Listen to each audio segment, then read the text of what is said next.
Payment. Cash അല്ലെങ്കിൽ cheque payment enter ചെയ്യാനുള്ളതാണ് account payment. അതിനായി സീരീസ് സെലക്ട് ചെയ്യുക. Account book. ക്യാഷ് ആണെങ്കിൽ ക്യാഷ് ബുക്ക് സെലക്ട് ചെയ്യുക. ചെക്ക്, DD അങ്ങനെ ബാങ്ക് റിലേറ്റഡ് ആണെങ്കിൽ ബാങ്കിൻ്റെ പേര് സെലക്ട് ചെയ്യുക.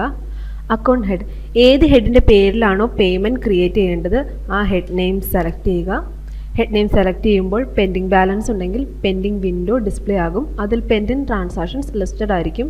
ഓരോ ട്രാൻസാക്ഷന് നേരെയുള്ള എമൗണ്ട് കോളത്തിൽ ആ ബില്ലിൽ എത്ര എമൗണ്ട് ആണ് കൊടുക്കുന്നത് എന്ന് എൻ്റർ ചെയ്യാവുന്നതാണ്. Narration, description, member, cost centre ഇവയെല്ലാം ഇവിടെ കൊടുക്കാവുന്നതാണ്. കൂടാതെ ചെക്ക് ഡീറ്റെയിൽസും ഇവിടെ എൻ്റർ ചെയ്യാം. അതിനുശേഷം സേവ് ബട്ടൺ ക്ലിക്ക് ചെയ്യുക.